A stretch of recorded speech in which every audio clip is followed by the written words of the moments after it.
Hey everyone, you're watching Ash on Comics. My name is Ash, and you can see today's comic, Livewire, Valiant, #1. Looks like it's by Vita Ayala and Raul Allen. Don't know these people.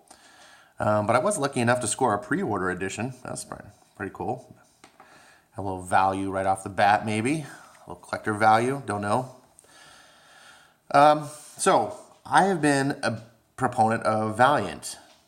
I think one of the best comics out there right now, as far as superhero comics, and as far as just superhero comics goes, is X-O Manowar. It is phenomenal.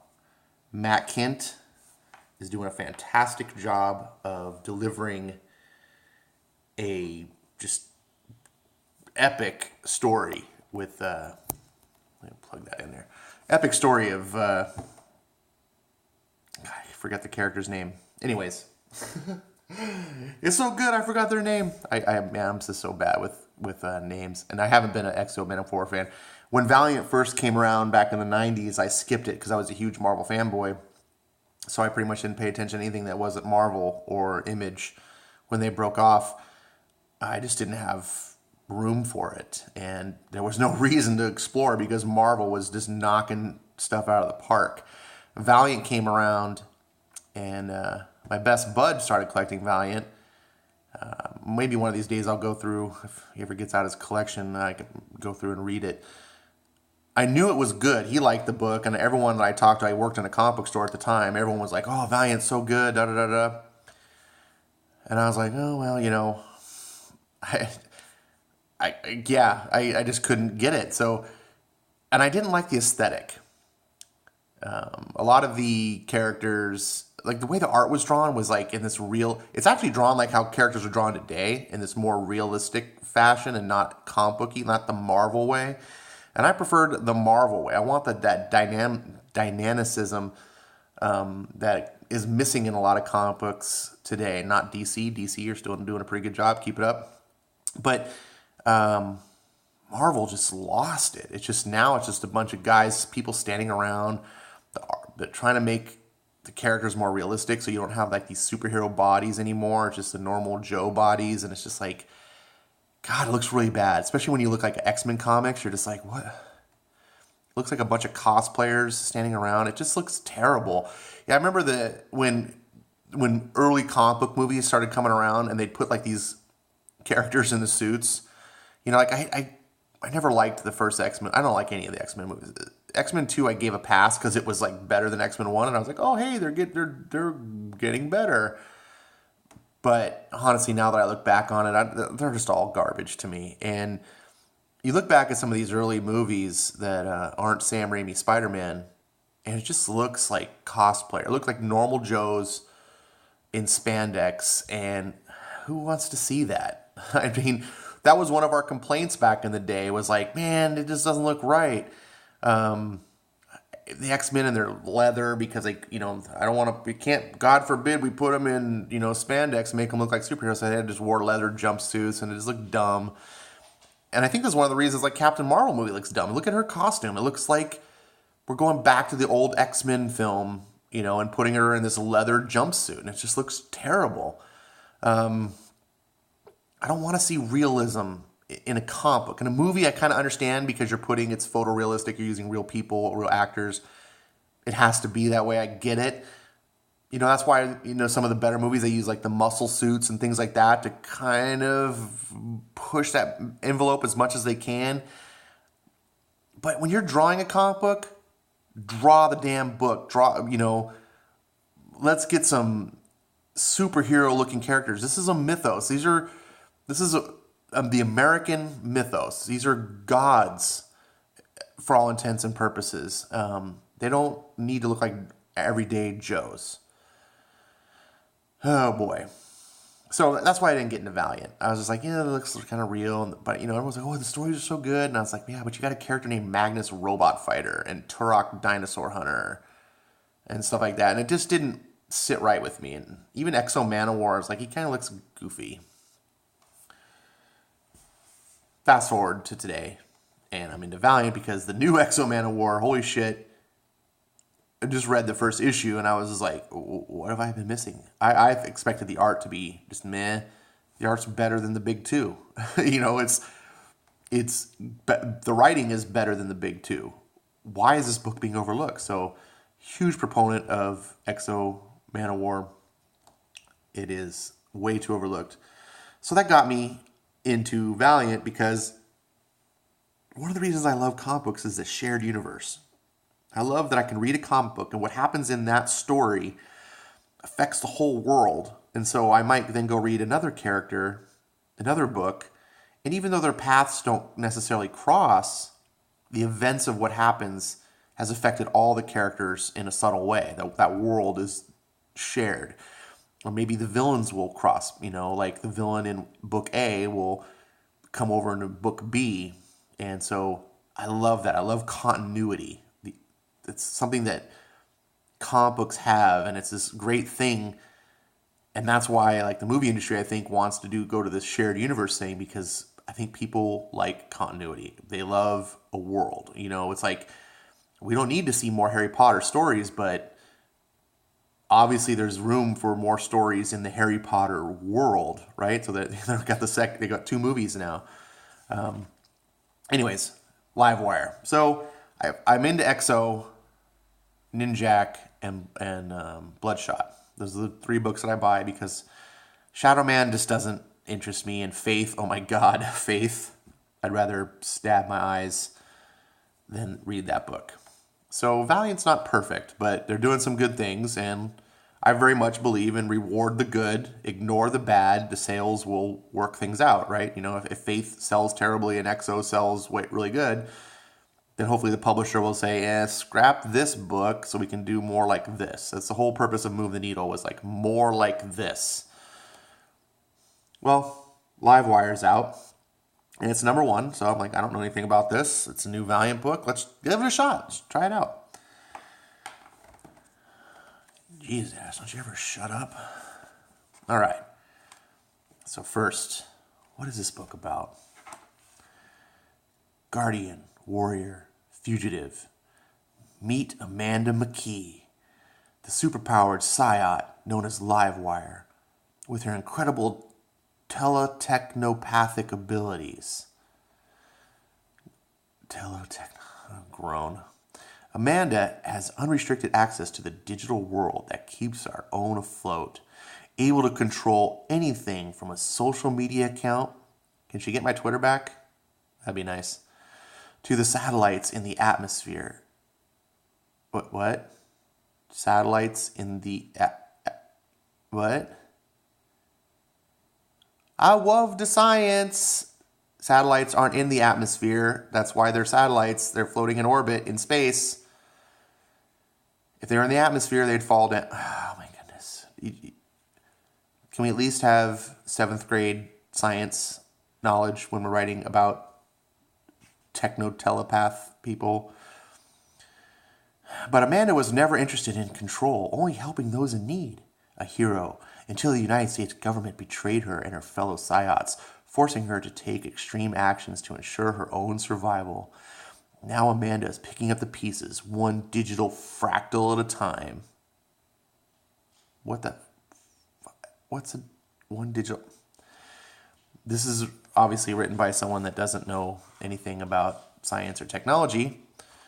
And they're just faking their way through it, which, whatever, it's comic books, right? I don't know everything about science and technology either, but I do have a 7th grade education. So, here we see, flying in the plane. Oh, yay, getting to serve a cup of coffee. Oh, look. Okay, I gotta take this. Oh my God. I'm gonna do this real quick. Look at this. Look at this art. This one is not so bad, although it's totally traced or photoshopped airplane cockpit. Way too detailed for an artist of this quality. This is totally just like, get Google plane. But this art, look at this. This looks like when you pull the little thing in front of your seat that shows you the escape, You know, it's like what to do in the case of emergency. This is that art. And the kid looking out the window, Dad, the plane. Now, if anyone thinks about how planes work, right? These windows are along the side of the plane. You can't see in front of you at all, right? So these two planes crash head on, like going towards each other. How does this kid never would have... The kid never would have seen... Can you draw the plane coming in at the side, maybe? Oh, my goodness. It wasn't supposed to be like this. Just move the tripod out here. Oh, good old handheld. I have to. I want to keep the tripod up. I like it because you get nice steady shots. But I really want to focus. This art is just terrible. Oh, Ash, that's not so bad. Really? Really?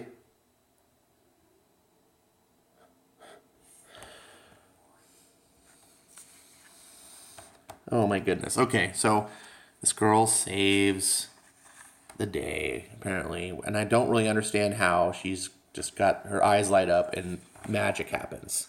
Somehow she's saving. This girl, Livewire,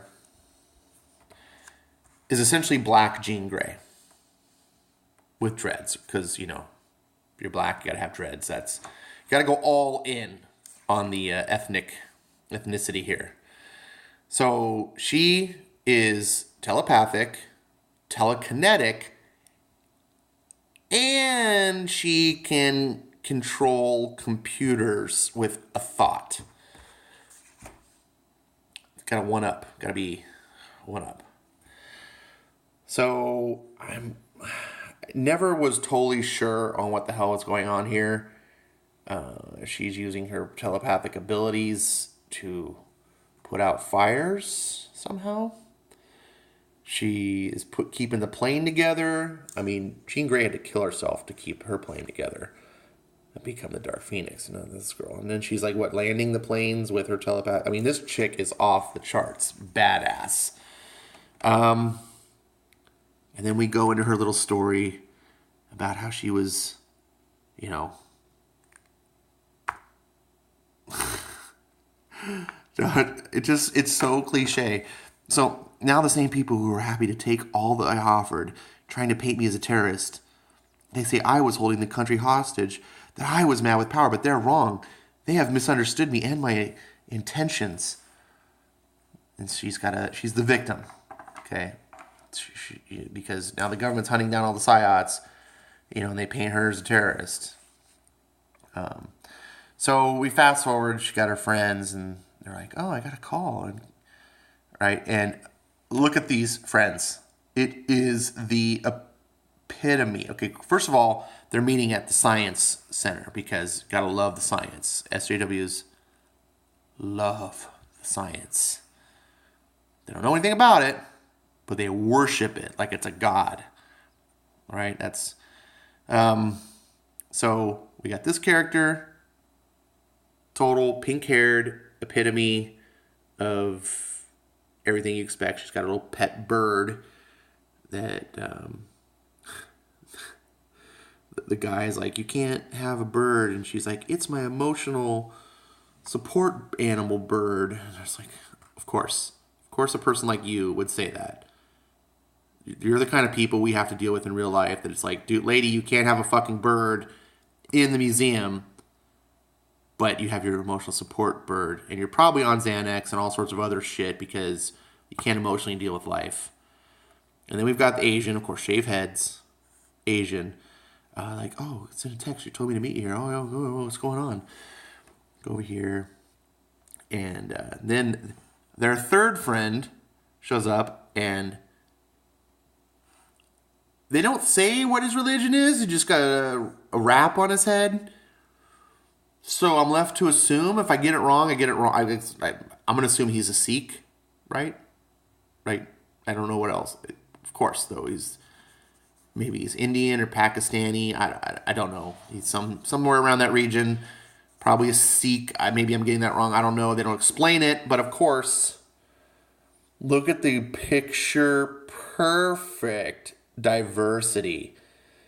Because in La La Land, weirdo women who dye their hair pink because they have to follow, they're like fucking sheep. They all just do the same thing. Someone of this heritage and deep cultural influence, obviously, that he still wears the attire, like, in an Asian, which I'm telling you what, like, I live in Southern California, large Asian community. First of all, like, Asians, they're not really racist, but they are kind of racist. Like, they cling together. Okay, like, they will associate with you and they're cool. Like, they're not racist, like bigoted racist, but they're racist in the sense that they're just like, yeah, everyone else is cool, but I prefer just we're better. Like, and their culture is very strongly, like, you just won't see this. You'd see 3 Asians probably, or you'd see 3, Sikh guys, or you'd see 3 girls all with shaved or dyed hair. Because people tend to flock together, right? Even if you're not a bigot, if you have certain cultural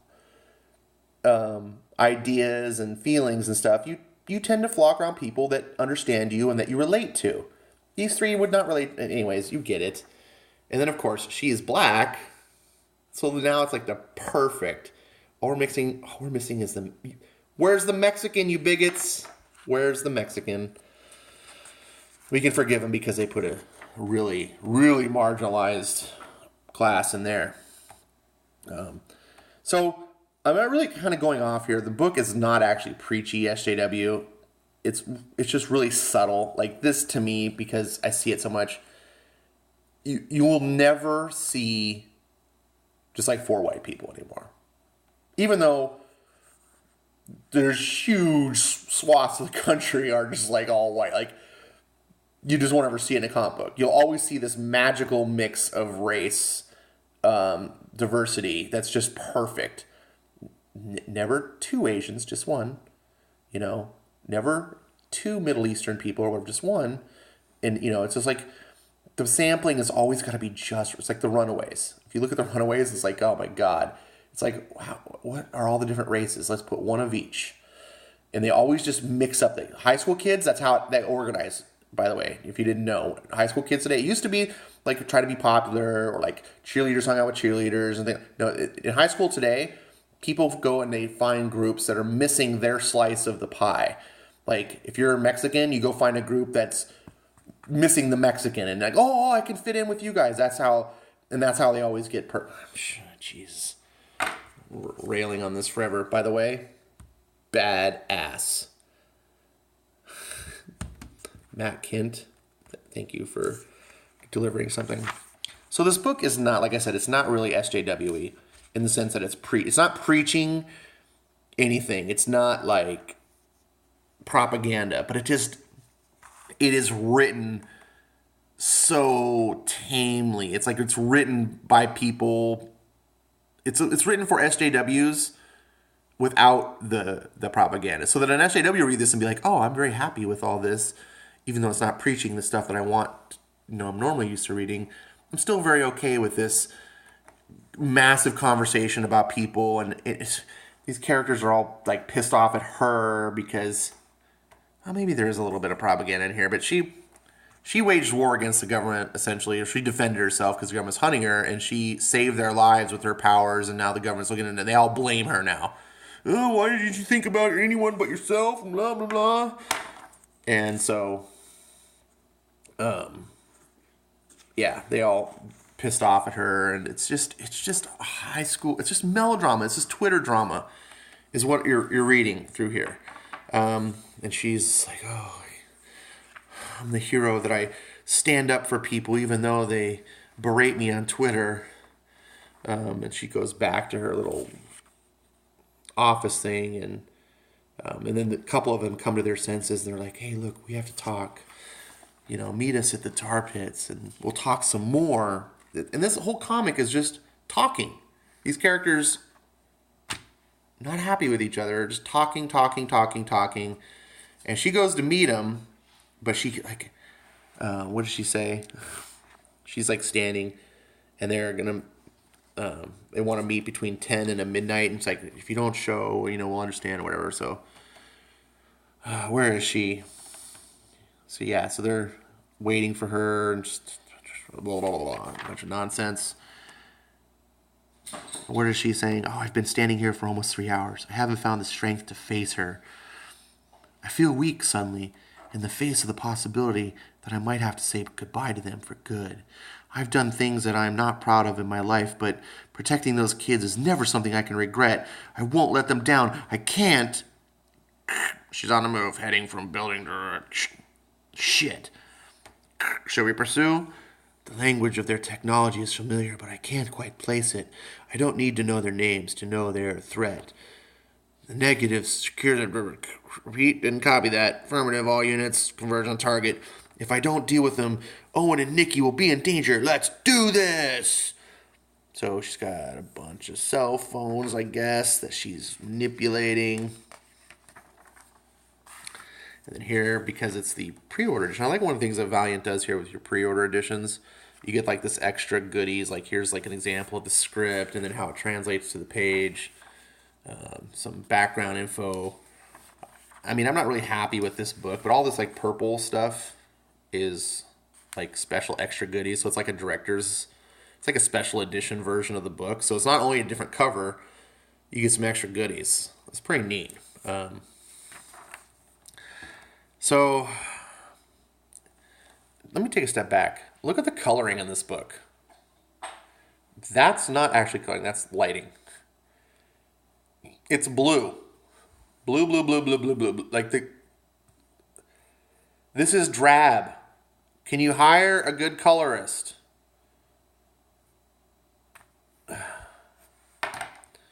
Okay, this is not a Brian Michael Bendis Jinx World book. Boy. So she's fighting these mercenary people, right? And just take a look. Look at the dynamic fight pose here. So they come in, try to grab her. There's a bird doing something, don't know. And then she's like, sigh. Look at that awful punch. And of course she's sighing while she punches. And the bird's attacking. Elbow. And she forms a gun. Because, she can do that. She's got telekinetic powers that can, land airliners. Why don't you go Akira on their ass and just squash them? Why do you need to make a gun? So here she is, crushing their gun. What? The writers is no thought. Look at this.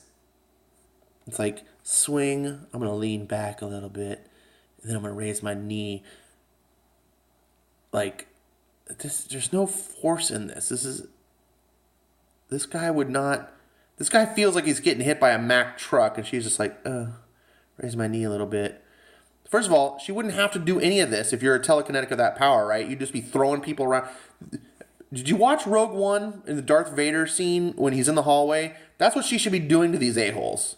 But the writer, no. And then one of them sneaks up from behind. Sometimes analog is best. Get it? Because she's digital. Oh, me too. I feel violated. All right, so we're the guys that got to you first. She's like, who are you people? Surrounded. Now look at these mercenaries. Oh. The camera's not doing the justice, but this dude, his hair is off a little tint, it's purple, and then this, is this Antifa? Did they hire Antifa dudes to come? Does this guy got a bun? Is his hair... Is that a chick? I don't even know. And then, swing.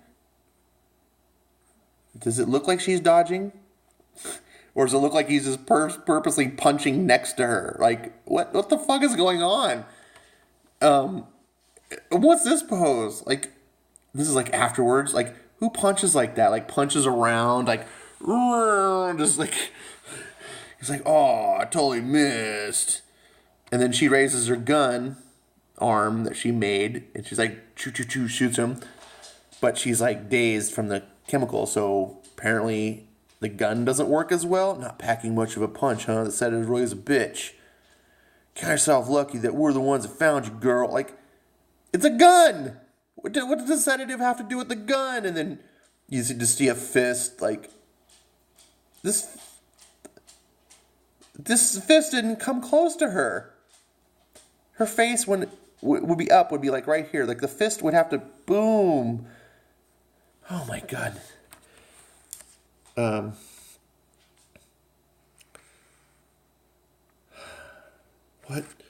What did you do to me?